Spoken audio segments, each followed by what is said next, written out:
All right, all right. Hello, everybody. We are live. It's your boy Soda here with the Autumn Windbags. A little one-on-one time. Uh, I'm on time. I'm like right on time. It is still 7:00 in the PM.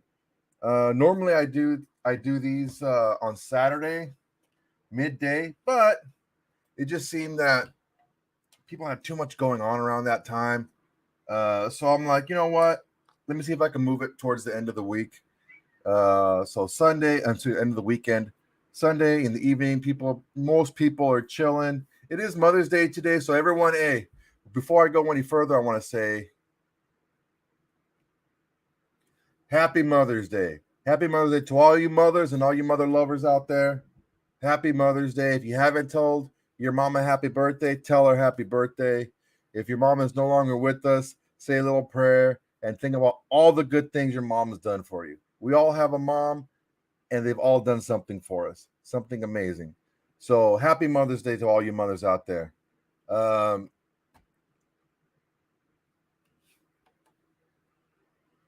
so let me first start off.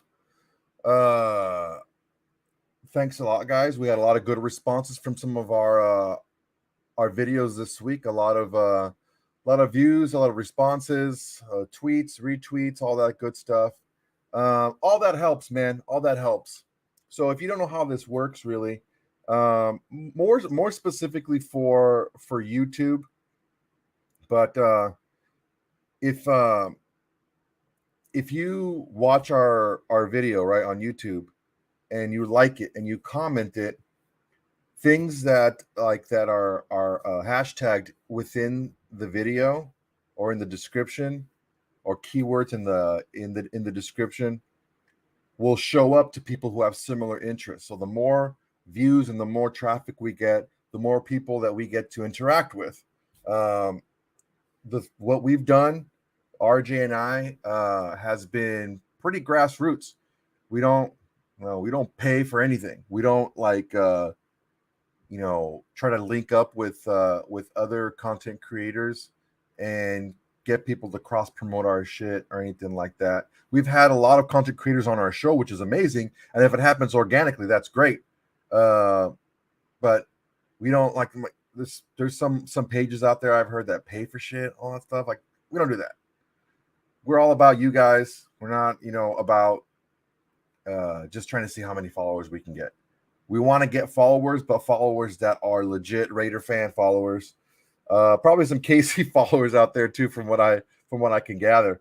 But yeah, man, just make sure it is very important to like, comment, and subscribe. Also, hit that notification button down there so you never miss a show right when it pops off. Live shows right when they pop off.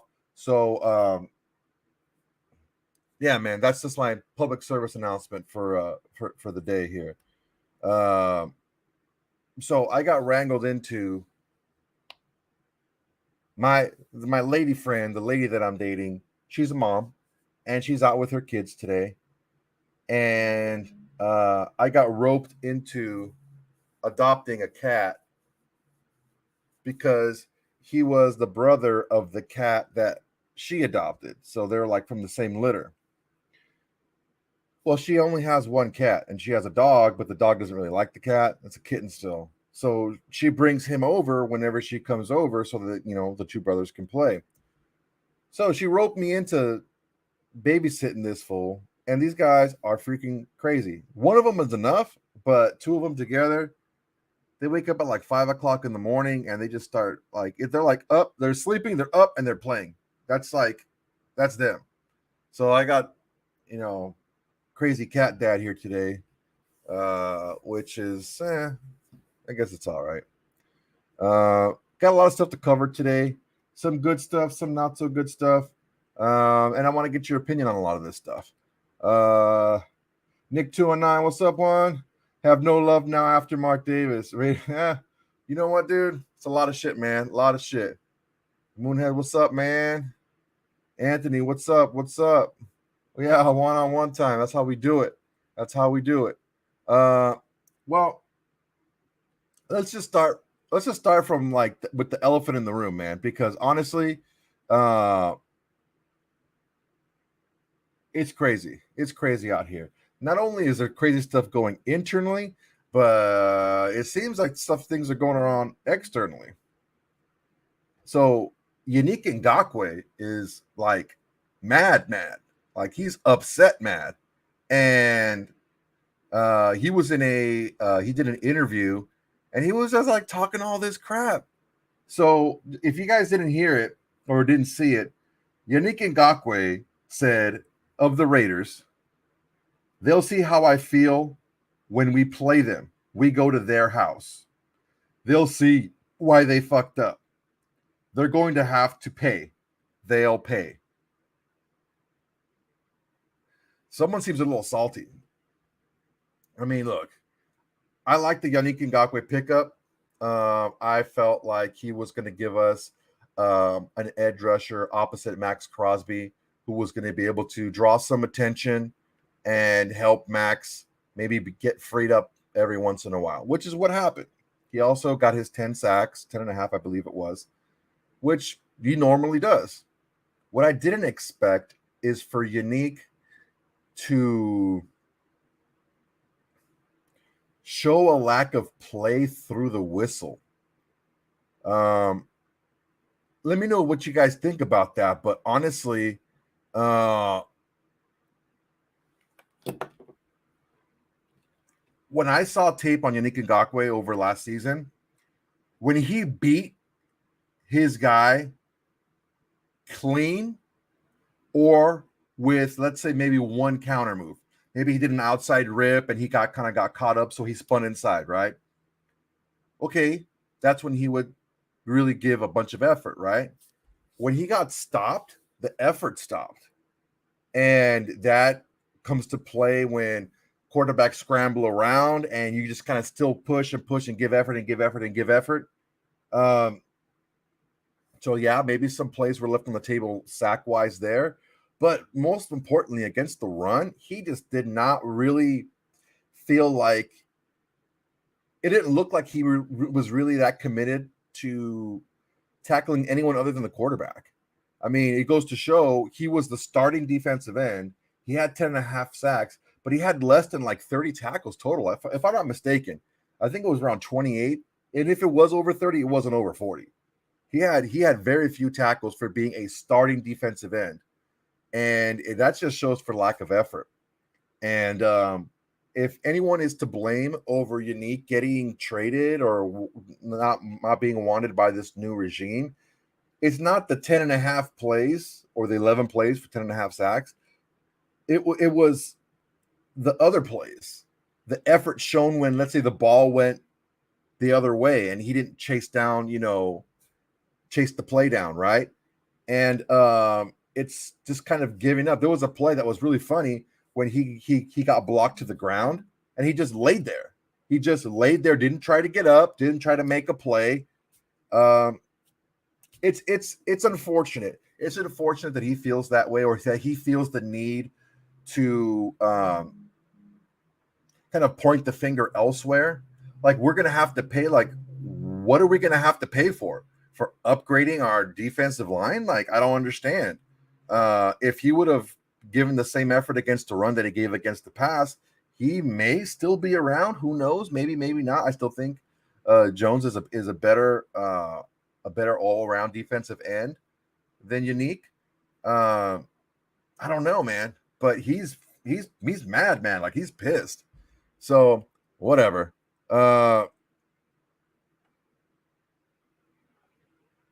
Let's see here. Let's see. I'm not tripping on Yannick. Yeah, you know what, dude? Me either, man. People like to talk about Chandler Jones and how he had something like, what was it, 11 sacks last year, and he got 5 of them in one game. So he got 6 of them in the other 16 games or whatever. I mean, J.J. Watt was basically the other big guy on the line, and he was hurt a lot of the year. So teams were able to focus in on him a little bit more. So that's kind of misleading. I think with a healthy J.J. Watt the entire year, I think that Jones would have probably reached the 15 plus, maybe even more sacks. So He's also much better against the run. And being a former outside linebacker, he can come out in pass coverage a little bit. I mean, I wouldn't suggest him doing that very often, especially now in his stage of his career. I think he would rather just be on the line a little bit more, but he's capable of doing it. And he's smart enough to be able to, he knows the system as well. So all around for us, it's an upgrade. So I'm not really tripping on that. Killian Farrell might be dismissed. I mean, who knows? Maybe, maybe not. Farrell sucks. Yeah, I agree. Rudy says, keep it pushing, Yannick. Should have done a little more to help the team. Honestly, man, Rudy, I can't complain with, I can't argue with that, bro. That's exactly what I said. But the deal is with Yannick Ngakoue, the Raiders brought him in for a reason, which was get sacks, get attention from the offensive line to help the overall pass rush, which he did, not only with sacks, but also with pressures. He just didn't show any type of want to play against the run at all. He just didn't have any, because, I mean, a lot of Max Crosby's tackles were chasing plays down from behind. So, I mean, Yannick is a smaller, faster version of Crosby. He's really quick. He's really fast. He's got a strong upper body. I don't see why he wouldn't be able to chase down some of these running backs who are trying to be shifty and stop and start. I don't see why he. I don't know. It's just the effort thing, man. That's all it is. Anthony, I like Chandler Jones. Raider Nation is stoked and everything. I am too old. I am too, but guys, old. I'm not gonna lie, I'm a little concerned about Chandler. Well, here's the deal. He is a little bit older. But I wouldn't call him old. Last year, he performed very well. Like I said, on the defensive line after JJ Watt got hurt, he performed amicably, but he was the main focus of that defensive line. We have a couple more guys on this defensive line, and Max Crosby is one of the elite pass rushers in the league, first in the league in pressures. I see this being a really good marriage for us. Plus, he's a smart guy who knows the defensive system. Edgar, what's up, man? El Paso, Texas, Raiders. What's up, Juan? Like your shows. Oh, thanks, brother. I appreciate it, man. Appreciate all the love. Nick, 209. I'm excited about the new playbook. Me too, man. Me too. I've been saying it all along that we have an offensive coach in Josh McDaniels who plays to the strengths of his offensive players, right? He schemes and he designs to their strengths.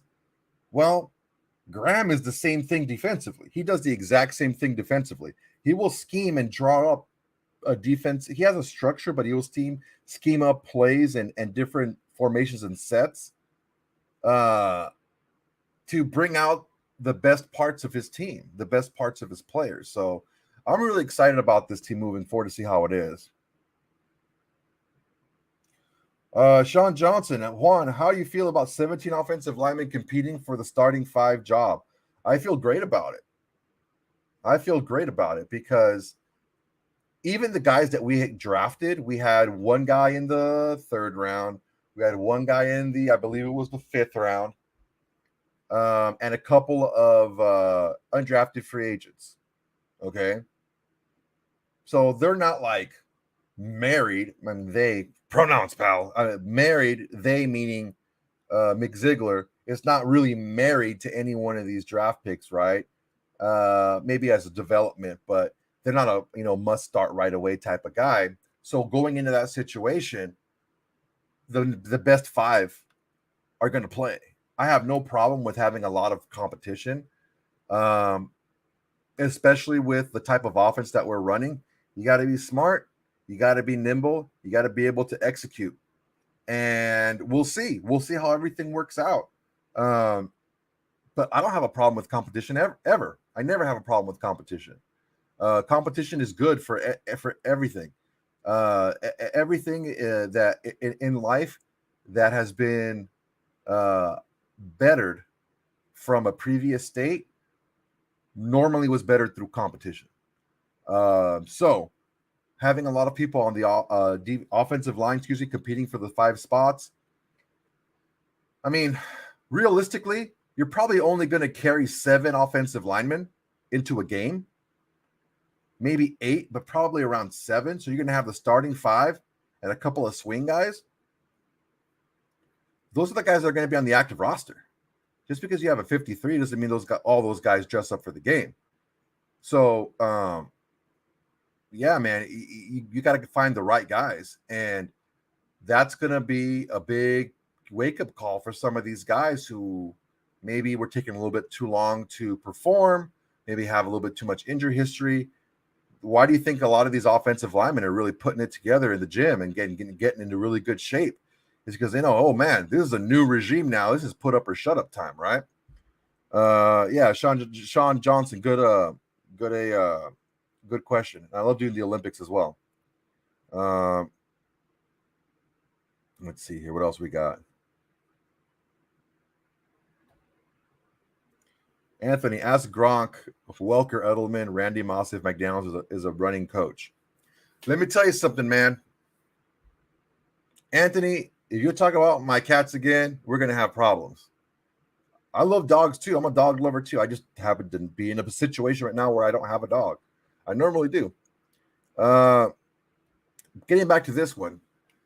Last year, McDaniels was a more run-heavy offense with the Patriots. Why? Because he wanted to protect his quarterback. So, I don't see McDaniels being a run-heavy or a pass-heavy scheme type of guy.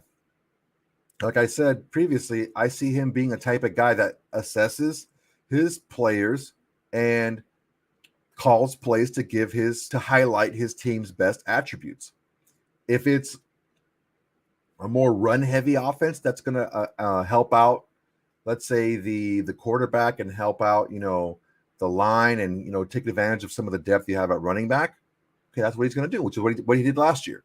If you have weapons like Hernandez and Gronk on the field at the same time, you're going to run a lot of heavy, 2 tight end sets, right? Because you have them, you want to highlight that. If you have Randy Moss on your team, you're going to want to scheme a lot of deep shots for Randy Moss. It's just the way it is, man. So I wouldn't jump in expecting anything specific. I would really wait and see. And here's the thing, guys. We're not going to see crap in the preseason of what we're actually going to run. We're going to see a very vanilla style, basic offense. We're not going to show anybody anything. That's just how McDaniels is. And that's really how Graham is as well. We're going to see a very similar system to what we played last year, but in the actual regular season, just a very vanilla type defense. We're not going to show any of our wrinkles in preseason. But we get an extra preseason game, too, for the Hall of Fame game, which is kind of cool. But, yeah, I wouldn't go into the season expecting a specific style of offense just because we don't see what Josh McDaniels sees in our players. And we don't know how he's going to really construct his scheme and his offense. So it's just kind of a wait and see at this point because it can go either way, honestly. Kind of like RJ. Hefe, goddammit, I let you come in here. Do not disparage my cats, motherfucker. Dark Raider, that's a good question, man. Are teams carrying the extra guys this year or not with this COVID stuff? I am assuming, since the COVID protocols have been pretty much done away with in the NFL, it's not going to, if they do allow teams with extra practice squad guys and all that stuff, I think they're going to allow that just because it was a good idea anyway, not because of COVID. I would suggest it's not going to be because of COVID.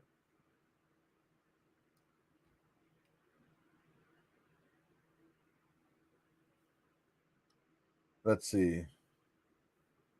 Juan, I was watching tape on running back Sincere McCormick. I think we got a steal getting him undrafted. He's fast and blocks well and gets massive breakaway yards after carry.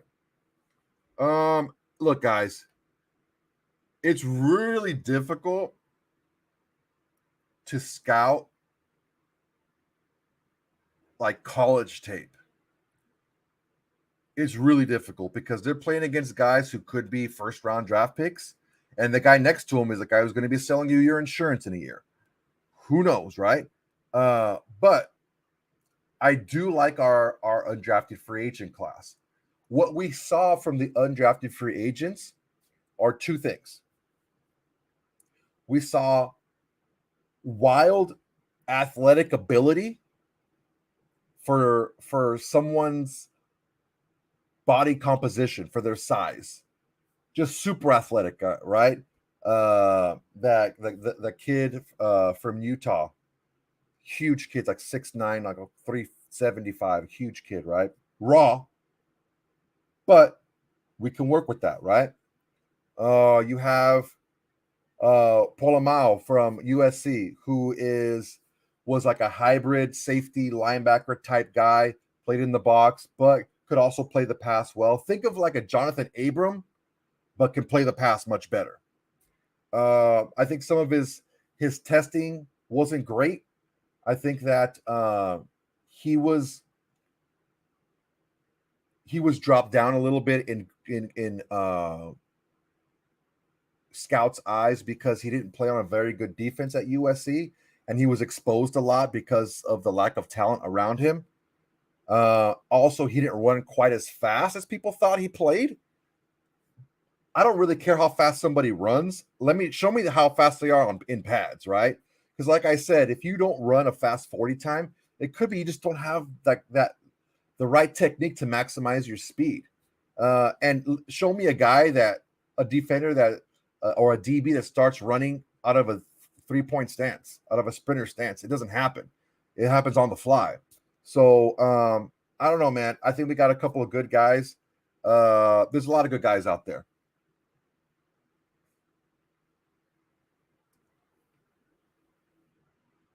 Let's see here. What else we got? I'm trying to like not talk about what I'm gonna talk about because it pisses me off. Okay, I'm gonna have to do it. All right, guys. So here's the deal. More drama at the top. For fuck's sake, man. Can't we just have like a regular offseason without all this crap happening? So here's the deal, brother.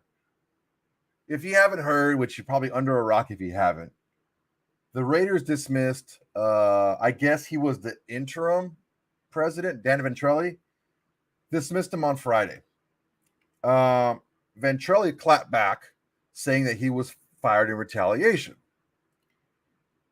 Then he said he had all these other allegations against the Raiders organization and Mark Davis specifically. So let's run down in case you haven't heard. So Mark Davis fired interim team president Dan Ventrelli. Ventrelli said he was fired by Mark Davis in retaliation to concerns he brought up of a hostile work environment within the organization. Now, let's back up a little bit because the day before, actually 2 days before, on Tuesday night, Jeremy Aguero, who was, I mean, depending on who you ask and what you read, he was either the VP of HR or the COO of the Raiders. I actually cannot get a specific thing because, I mean, some news outlets are saying he was a VP of HR. Other news outlets are saying he was a COO. Whatever he was a high-ranking executive in the Raiders. He quit Tuesday evening. So this is a quote from Jeremy Aguero. He says, "I informed Raiders owner Mark Davis of my resignation and the reasons behind it on Tuesday evening." This is from the Las Vegas Review-Journal, by the way. This is the first time in more than 30 years I have had no professional responsibilities, which means he's out of work. I look forward to taking some time off with my family as I determine my own future. Okay, so you're looking at a dude who worked for a big company in Vegas for like 24, 25 years, something like that. Gets hired on by the Raiders, lasts 7 months, and then pieces out. Kind of fishy. Okay, moving along. 2 days later, The Raiders, actually 3 is it, on Friday, on May 6th, on Friday. Raiders released a statement via Twitter, which is, if anyone knows the Raiders social media account, it's pretty dog shit, right? So all they say is this: Dan Ventrelli is no longer with the Raiders organization. We will have no further comment at this time. That was it. Okay. Later in the day, Ventrelli claps back. This is what Ventrelli said on a statement on Twitter, which has since been deleted. He says, "Today, Mark Davis terminated my employment as president of the Las Vegas Raiders. I have committed almost 18 years of my life to the success of the Raiders as general counsel and president. I take that responsibility very seriously, which is why multiple written complaints from employees that Mark created a hostile work environment and engaged in other potential misconduct cause me grave concern." He continues to write, "When Mark was confronted about these issues, he was dismissive and did not demonstrate the warranted level of concern. Given this, I informed the NFL of these issues and of Mark's unacceptable response. Soon thereafter, I was fired in retaliation for raising these concerns. I firmly stand by my decision to elevate these issues to protect the organization and its female employees." He made sure to say female employees. He continues, "I remain committed to doing everything in my power to support the Raiders and the Las Vegas community I now call home. I have retained counsel and have no further comment at this time." Whoo! All right. So, when reached for comment, the NFL commented, "We recently became aware of these allegations and take them very seriously. We will promptly look into the matter." All right. Well, let's go ahead and see what Mark Davis had to say, shall we? This is via the Las Vegas Review-Journal. He was asked to make a comment about Dan Ventrelli's comments, and he said, "I've heard about Ventrelli's statement, but I won't comment on it. The only thing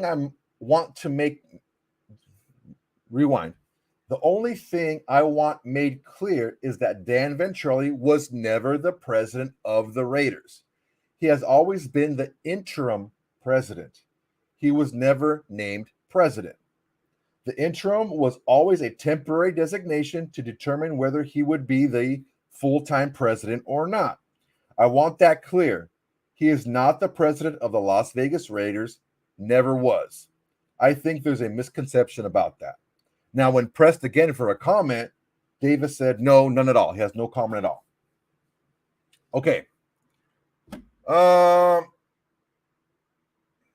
So, what does that mean?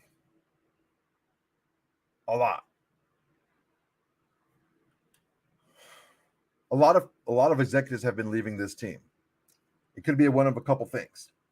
It could be like Mark Davis finally starting to clean house a little bit from the old mom and pop shop type of thing and thinking like a big boy company. Maybe not. I find it very hard to believe that an organization that had the first female executive, the first female president in the league, Amy Trask, who had the first Asian American executive who happened to be female as well, the first minority head coach, the first black head coach. I find it hard to believe that this would be the organization where there would be so much upheaval. Another thing that caused me pause for concern is Dan Ventrelli said that he was with the company for 18 years. 18 years. And he's just now bringing up these concerns? Look, people's behaviors, it's not a light switch, okay? People are who they are. If you're around somebody for any length of time, you're going to see who they are and what they do. There is no way that Dan Ventrelli didn't know what was going on throughout his entire tenure with the Raiders, if anything indeed was going on. That's all I have to say about that. Now, it's possible that And we've seen that maybe, let me rephrase that. We have seen in the NFL sometimes where GMs are also the team president. It's not super common, but it's also not uncommon. Given the way that Dan Ziegler has carried himself and has, done a good job with the staff, with the roster, and this little tidbit. This is via Albert Breer in his Twitter account. Raiders are working towards hiring Patriots national scout Brandon Yeargum as their new college scouting director. Well, another person coming over from the Patriots, potentially. But that takes a lot off of the plate of Ziegler because it's somebody that he knows and that he trusts being the director of college scouting, which is pretty damn big. Maybe because he's going to take on some president duties. Maybe not. But the timing of everything does seem a little bit strange. You have a guy who is said to be the VP of HR quit. A couple days later, home dude Ventrelli's fired. And then he starts throwing all his allegations everywhere. Here's what we do know. Mark Davis has dated a couple of the Raiderette, head Raiderette, chicks. I forgot what their name. What? Mandy Volker or something like that. I think it was one of the names. He went on a couple of dates with her, or he was seen at a couple of events with her as his date. Whether she was his actual date or they just went together for some PR crap, who knows? That's what we do know. Nothing else. We'll see what comes out in the wash.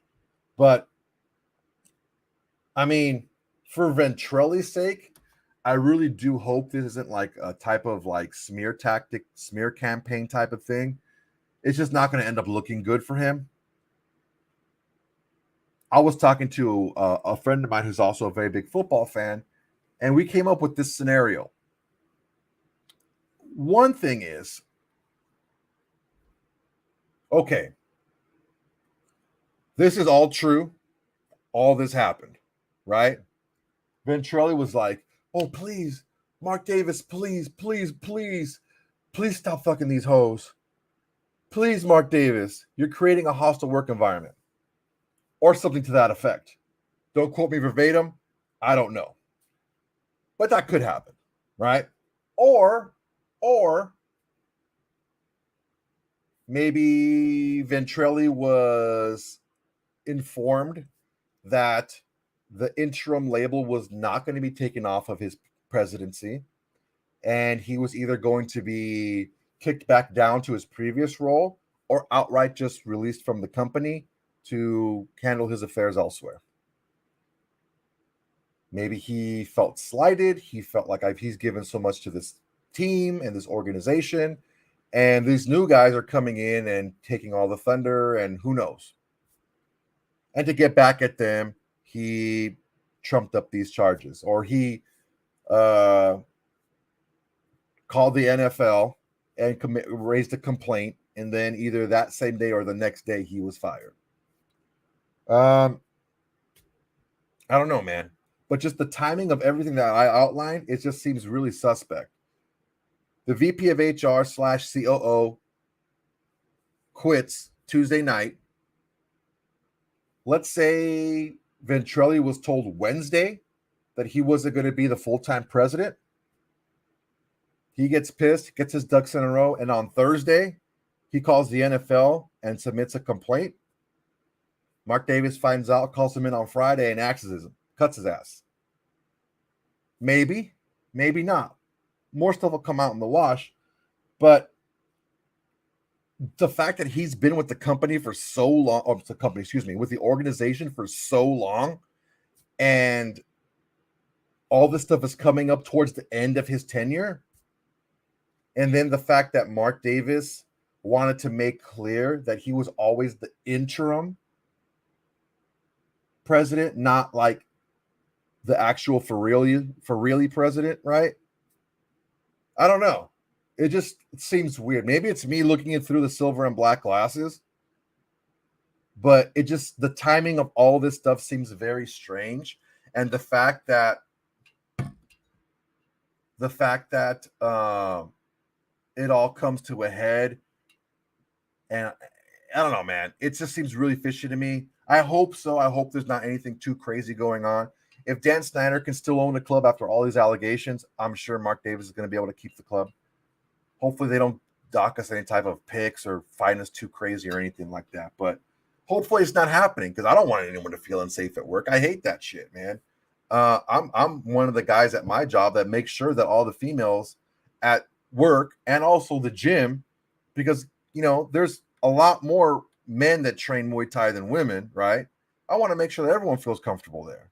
It's a very intimidating environment, but we got our female fighters and just females in general. They train with the guys and they give it back to them too. So, I mean, I'm all about equality. I'm all about making sure people feel safe and people feel like respected, either in the workplace or in a place where they go for extracurricular activities. But yeah, man, I hope that's not the case. Primarily for like the organization itself. Like, I would hate for that to be a part of the organization. It just seems really fishy to me.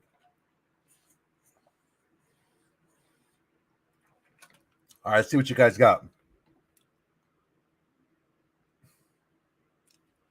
Anthony again. I'm not buying any of this BS Ventrelli or whatever the fuck his name is selling. Matt Marinovich. NFL is doing another screw job to the Raiders.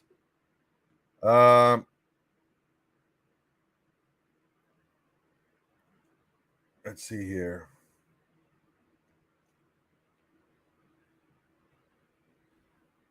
Dude is a salty hoe, mad because our new GM wants his ass out. That's what I was thinking. Either Ziegler was going to be given that president role, or Ziegler wants someone else as president. Who knows, man? But technically, that would be Ziegler's boss. I don't know. Who knows? With Ziegler having Champ Kelly as assistant GM and the new hire from the Dolphins, Ziegler may become president. That's what I was thinking, bro. Matt, that's what I was thinking. This is what I was saying from the very beginning. When RJ posed a question to me at the end of last year, when Mayock and Bisaccia were let go, RJ asked me, what do he want me to do? What do I want Mark Davis to do? And I said, I want him to hire a real team president, real executives, real football people who know business, who know football, to get into these spots. I'm tired of these lifelong Raider guys who just hangers on and they get promoted because they've been there a long time. I'm not disparaging Dan Ventrelli. I'm not disparaging his abilities, his intelligence, or his competency. What I'm saying is, this is not normally how organizations are run, where everybody who's in the upper levels have been there for 20 years.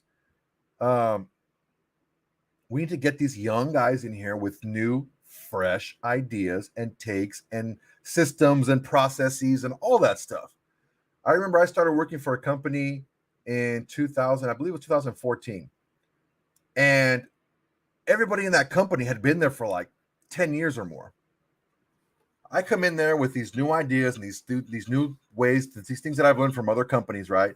I used to have a company of my own, and we used to kind of like, it was like a consultation firm, right? We would go to different organizations and companies, and I traveled a lot, and we would go and we would look at their processes and we would see how they do things and kind of give them like a report card of what they're doing. Help them and kind of help them design a new process moving forward, and then we would sail on to the sunset and go to a different job. And we would, I mean, I personally would pick up a lot of good things from some of these companies. So I had all these different things, different ideas, different ways to do things in different situations, right? So I go to this new company where I start working, and everything is like, this is the way we do it. It doesn't matter if it doesn't make sense. This is the way we've always done it. This is the way we want it done. And I'm like, whoa, I don't work that way. Because if there's a better way to do something, we should be doing it that way. I feel the Raiders organization for too long has been this is the way we've done it. This is the way we've done it. I know it doesn't make sense, or it doesn't have to make sense, because this is the way we've always done it. I don't subscribe to that. I think that maybe Mark Davis having the Raiders become more of a corporation than just an team organization, because of the influx of cash, because the stadium and all the other things that allow him to kind of grow the company. He's looking at this more like a CEO type, where he needs to get smart, good, capable people underneath him. And maybe he just needs to change it up sometimes and get some fresh ideas in there. He did it by getting a GM and head coach who are very familiar with one another. And the hires that they've brought in, Graham, Champ, a lot of these different people come in, maybe Jurgen coming in with different fresh ideas that are working, things are running a more smoothly, right? Maybe it's just his prerogative. It's his prerogative to move on if he wants to.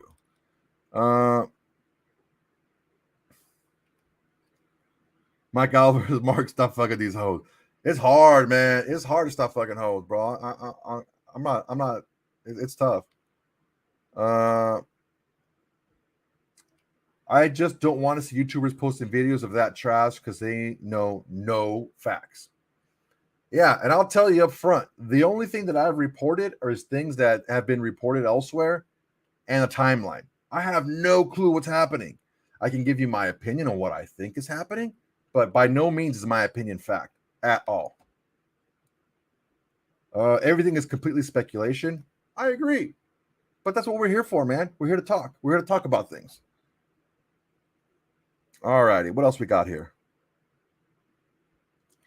Jesse. What's up, Jesse? He says his feelings were hurt, his being Ventrelli's, and he's just being petty. It's possible. What I want to know is, when was the complaint made to the NFL? Was it like the day before on Thursday or something like that? Because it really does make a difference. Because honestly, if Ventrelli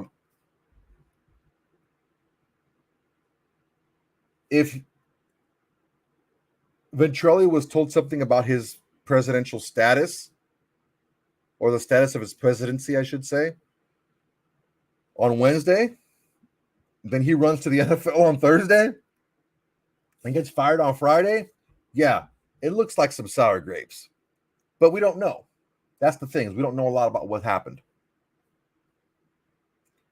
Mark, Frank PSR1. Mark was the only owner to say release the emails. Very true. Very true. I don't know, man. It's rough. It's a rough situation. It's a pretty sad situation, and it's something that we don't like to see. I don't like to see it, man. I don't like to see anyone dragged through the mud, because that's happened to me before, where people have dragged me through the mud and said certain things. Like, look, man, I'm a gregarious guy. I'm an outgoing guy. I love talking to people. I'm a friendly guy. I love talking shit, but I'll take it back too. If you want to talk shit in a friendly way, that's fine. If you start getting too personal, okay, and I will tell you, freaking chill, bro. But I'm a friendly guy. Like, I'm around fighters a lot. Like, that's all they do is they're super chill. A lot of them are really dorky, if you can imagine that. But they talk shit. It's fun. It's all fun and games, right? And it's just really sad when people just can't own their actions and their results. Because right now we have two people, Yannick Ngakoue and Dan Ventrelli, who are not owning their actions and not owning their results. Yannick is like, oh, they messed up. It's messed up, and they're gonna pay and this and that.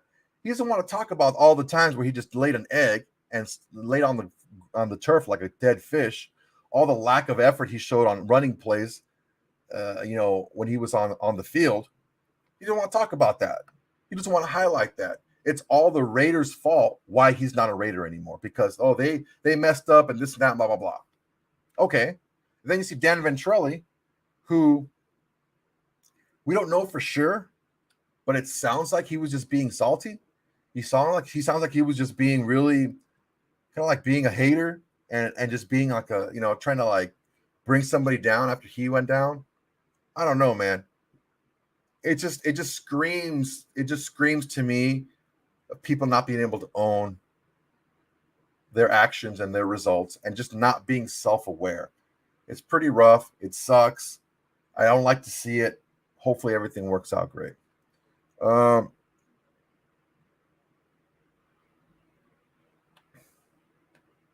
right, man. All right, guys. I'm gonna open it up to you. We talked about a continued changing of the guard with Ziegler working out a deal to get the Patriots scout Brendan Yergum and to bring him over as the director of college, the scouting director for college scouting director. Easy for me to say. Let me talk a little bit about that.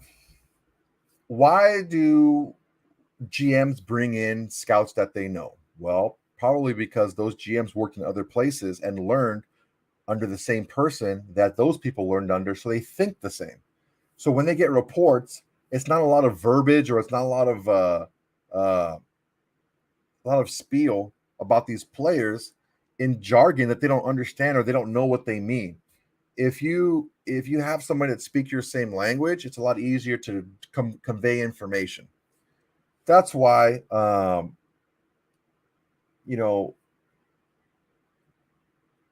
assuming that's why Ziegler is reaching out to Brandon Yergum. Number one, he has to be capable, right? Number one. Number two, he has to be able to trust him and know that he can do the job. And they have to speak the same language. All very important things. All right, guys, Q&A time, man. Let's see what we got here today. You guys always come with some fire, so let's see what we got. Frank, again, it feels dirty. Could be true, but the optics don't match. Frank, I agree 100%, bro. Anthony, again, 19 years, you've been here as the president. What the heck have you been doing? Well, he wasn't the president for all 19 years.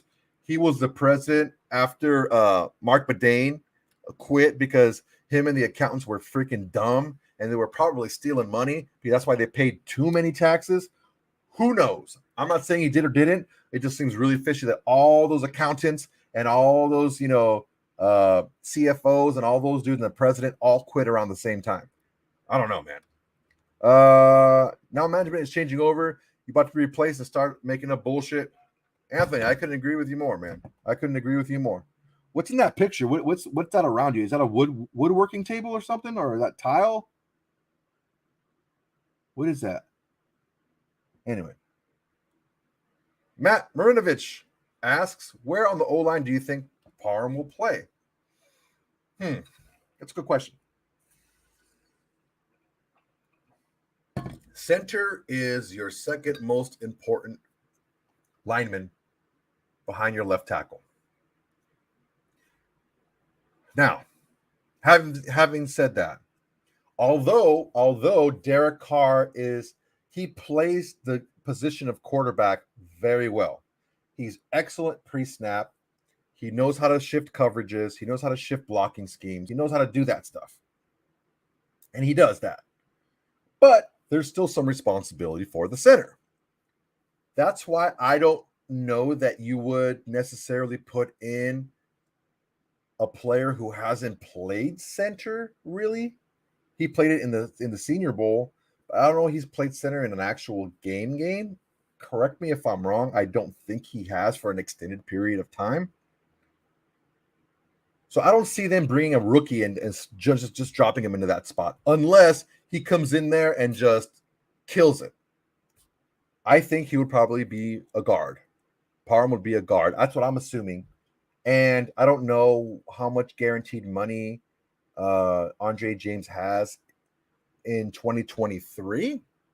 But if Parham comes in there, learns it, knows it, owns it, and is able to take over the following year, I can see then James either shifting over to a guard or being a backup or, happy trails. Who knows?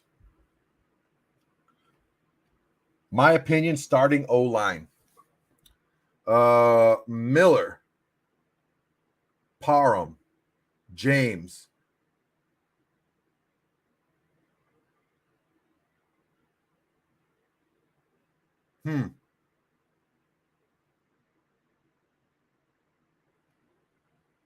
Right guard's tough, man. Right guard is where it gets sticky because the right guard and right tackle, it's like a revolving thing.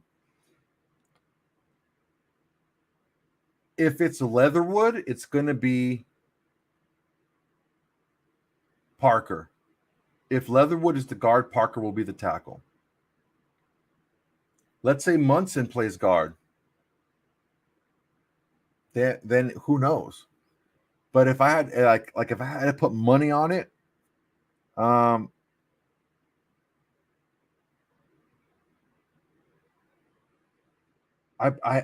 probably would put good at guard, and unfortunately Parker to start the season. Maybe Munson can take the job for him later at right tackle, but that's the thing, man. We don't know. We have a lot of uncertainty on that line. There's only one position that's really locked in. Let me know what you guys think. Anthony, I work for the finest flooring company in the world. Well, congratulations, man. That's awesome. Urban Services. Hey, free plug, man. Excellent work. Carlos, what's up, brother? Appreciate you too, man. Appreciate all the love, man. Thanks, brother. Appreciate it, man. Appreciate it. Corona, California in the house. I don't know, man. Illuminor did not impress me at right tackle. He did not impress me whatsoever last year at right tackle. I will say this: Illuminor is familiar with the schemes that McDaniels is going to run, so that's a possibility. I would hate to lose Good as a swing player, but like I told RJ before, because you're a starting right guard and we suddenly need a left guard, which is like the more important of the two guards. I don't see why he couldn't flip over to the left side, which he's done before. Or if he needs to flip out the tackle, I don't see why he can't do that. And we bring in another guard, because it's all about putting the best five on the field.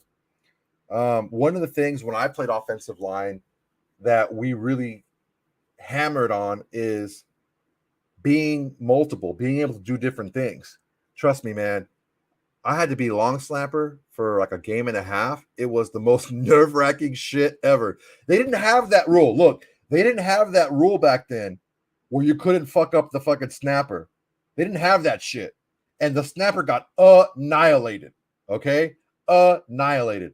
So I didn't like being the fucking long snapper, bro. I hated it.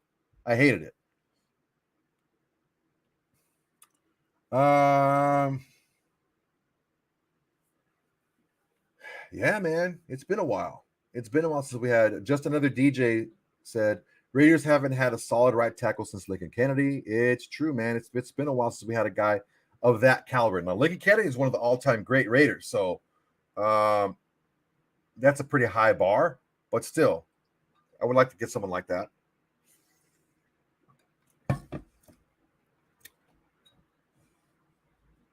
Derek Briganti asks, will Renfro play special teams this year? Have they added another to take over his responsibility? I feel the Raiders have. I personally haven't seen how well Renfro can produce and how valuable he can be to an offense. I would not have him play special teams. That's just me. I wouldn't have him do it. especially since he's been annihilated a couple times on punt return. I just wouldn't have him do it, man. It's just not worth it. You can't, if you lose Renfro off of your offense, it really diminishes the offense. It diminishes a very, very strong, reliable weapon on your offense if you lose him on special teams. It would be a crime to lose Renfro on special teams, or to lose Renfro from the team while playing special teams. Anthony says, good will start. I like it. Hopefully he's back. Hopefully he's in shape. Hopefully he's all healed up. He was going to be our starting guard last year. I think it's a good thing. Good is a good thing.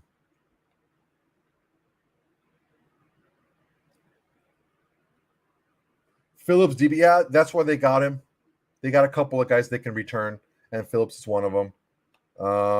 So, yeah, I can see that definitely happening. What else we got here, Playboys? We're coming up on that time. Come on, keep them coming. Keep them coming.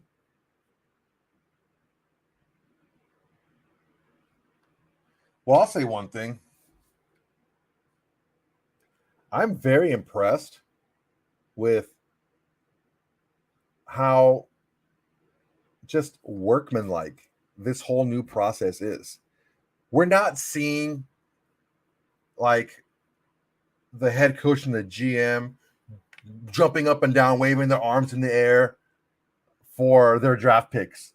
Like, woo, we got our guys. We got the guys we wanted. Woo. I'm not seeing them like play up a bunch of crap and being like these guys that like want to be celebrities or want to be like personalities. I'm seeing two guys in the forefront. I mean, there's a lot of guys, like we talked about Champ Kelly and some others, but I'm seeing the two guys that are in the forefront, the head coach and the GM, that are very just workmanlike. Like, hey, this is what we got. This is what we expect. And I've always felt when you have a team that works under you, you need to be supportive. You need to be able to communicate, and you need to be consistent. And I feel that coming from them. They're communicating with their team, with their scouts, with their coaches, with the higher ups, the execs. They're communicating.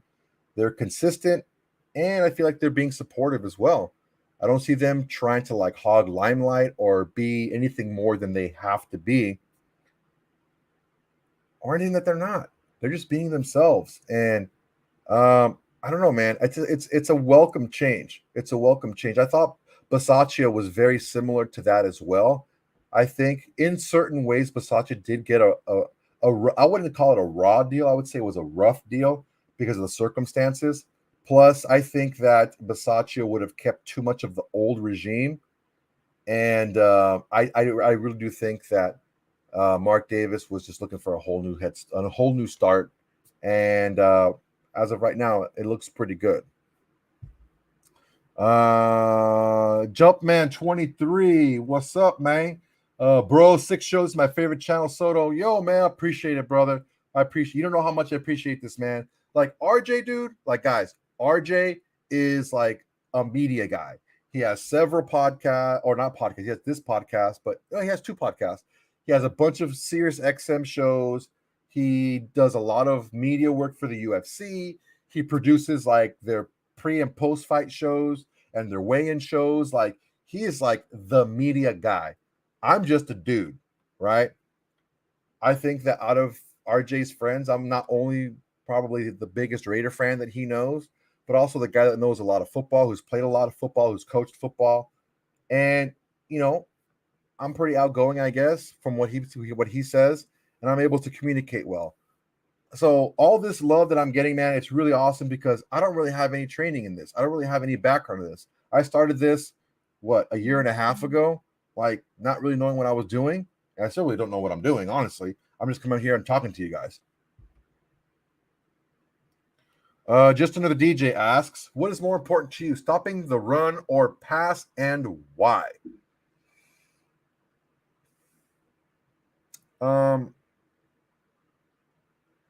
There's a couple different ways to answer that.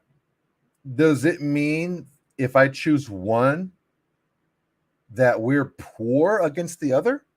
Because if that's the case, I would rather stop the pass, which is more explosive plays, than the run, which are a little bit harder to have explosive plays. But if it's not necessarily, if it's not correlated where you have to have you do one well or the other poorly, I think that you can fool an offense a lot more on a pass play than on a run play. So if we do a really good job of stopping the run and make a team one-dimensional where they have to pass more often than they want to, I think it would be better for us defensively because we have a chance to get more pressures, get more sacks, have more balls in the air. So yeah, I would probably choose stopping the run, making a team one-dimensional, and having them beat us with the pass. So we know they're passing. We can pin our ears back and go at it. Good question, man. Thank you.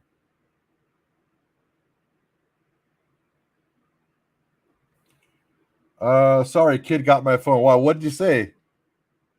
Shark bait. Oh, what the fuck is shark bait? I don't know what. Anyway, Daryl Dworak says, "Sorry, kid got my phone. Do you think Tyrone Johnson will be our speedster on offense?" He can be. It all depends. Again, we can see practice squad guys or bottom of the roster guys last year become solid contributors this year because honestly, nobody has any ties to any of these guys in this current regime. The best players are going to play, so I can definitely see that being something that happens. Uncharted Raider Juan, who would win in a Greco-Roman or folk style wrestling match between you and RJ? Here's the deal. I wrestled for like 1 year in high school. I just didn't like it. I got ringworm like 4 times because the mats were disgusting. And I would rather go out and I think I played basketball and did track and played football. I didn't like wrestling. I took jiu-jitsu for a lot of years, but if it's just strictly wrestling, I think RJ would beat me. Not only is he smaller and quicker, but he was a fucking college wrestler. He was like, that's what he did. That's how he got his education was from wrestling. So he would definitely beat me. Matt Marinovich, hopefully the new free agent guys, Tyrone Johnson and DeMarcus Robinson, can be our new kick and punt returners. Yeah, people are sleeping on DeMarcus Robinson, man. He's not super fast, but returning punts, you don't necessarily have to be super fast because the whole team rushing at you, you make 1 or 2 guys miss, and all their momentum is going the wrong way. Edgar Bonilla, New England runs same offense as we do. All we need to change is verbiage. Correctamundo. Now, here's the thing. New England, that's not necessarily the case. Let me retract that. Some of the concepts may be similar because the guy calling plays for the Patriots the last decade or so, and the guy calling plays for the Raiders moving forward is the same guy. So some of the concepts may be the same, but you have to also have to look at the personnel. When you had Tom Brady for all those years, it was a more short passing with taking shots down the field offense, up the seams with the tight end, stuff like that. He being Josh McDaniels, switched it around when he had Cam Newton as his main quarterback to a lot of more RPOs, which he couldn't run with Tom Brady, shorter passing game, heavier on the run. With Mac Jones, it was a combo of the two. He didn't have those seam routes, a lot of seam routes, a lot of pressure on the safeties up the seams, shorter passing offense. Also, he incorporated a lot more run because he wanted to protect Mac Jones. So I wouldn't necessarily say that the Patriots run the same offense or have ran the same offense that we're going to run because the personnel is different. And McDaniels does a good job of changing his offense toward his roster. So I would assume the verbiage would be different. But some of the concepts may be the same, but the offense is not going to be the same. Derek Brigetti again. It's been a relief to see the new staff making smart moves and taking what comes to them in the draft instead of trying to outsmart 31 other teams. Couldn't agree more, my man. Couldn't agree more. Soto, never stop. I don't plan on it, man. I don't plan on it. Wrestling can't beat a boxer. Oh, Jefe, that's where you're wrong. The boxer's only chance against the wrestler is a one-punch KO. That's it.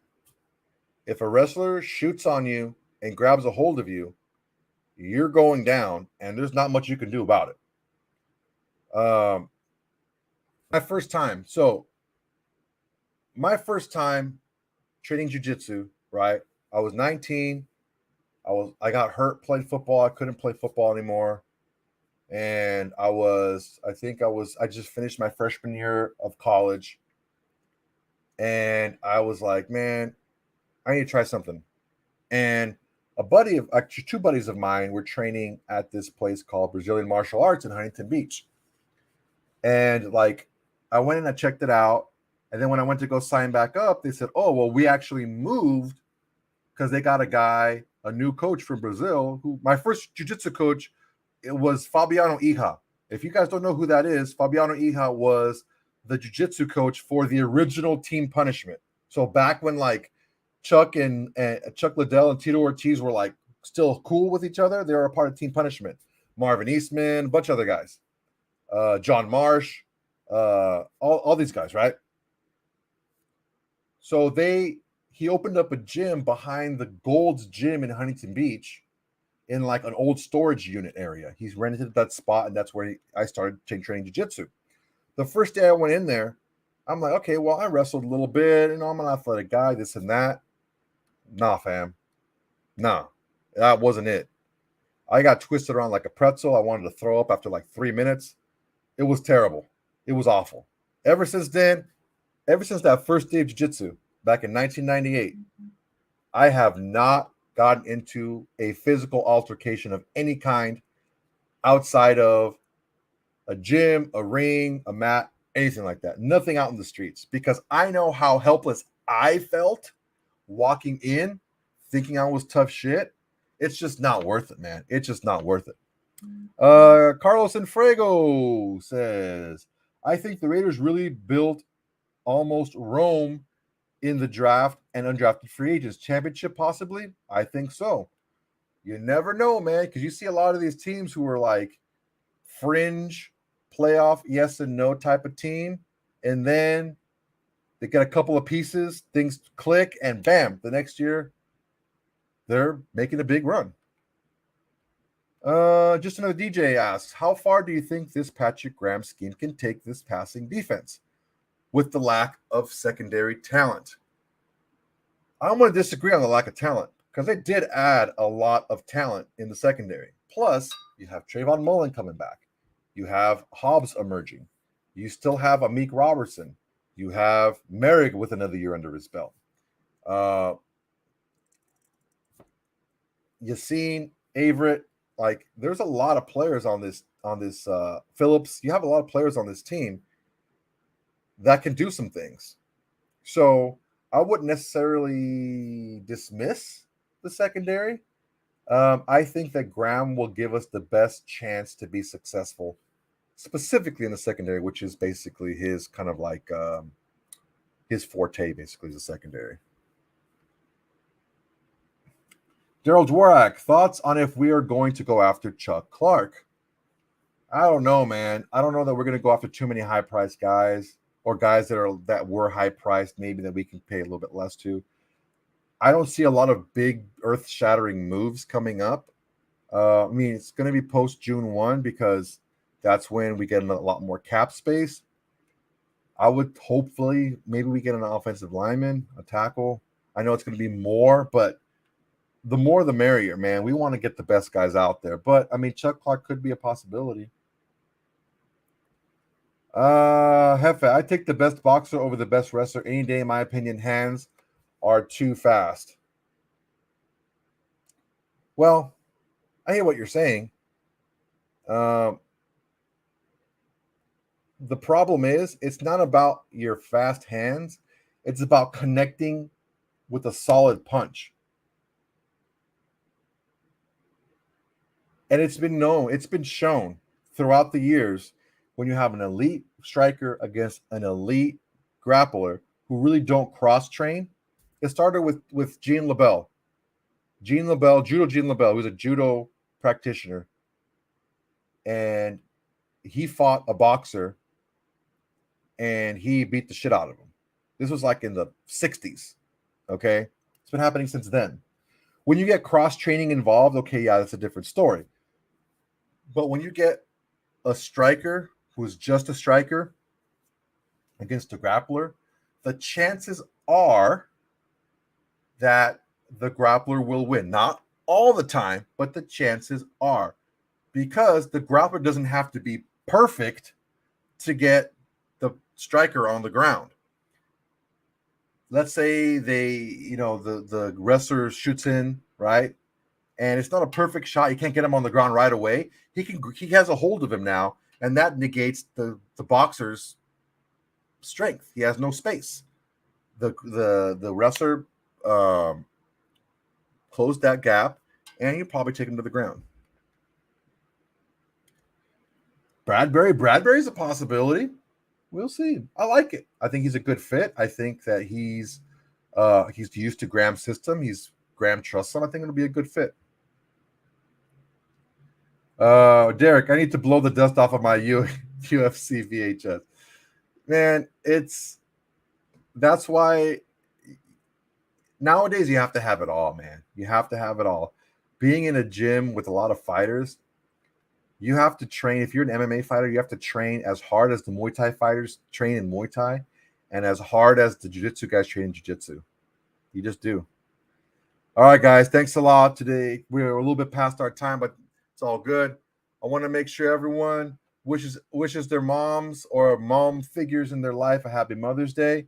Happy Mother's Day out there to all the moms. Again, I want you to please like, comment, and subscribe. Tell your friends, tell your haters, tell your mamas on Mother's Day. Also, click on the notification so you get notified whenever RJ, myself, or a new video is posted. And take care of yourselves, man. I got a lot of crap because I said that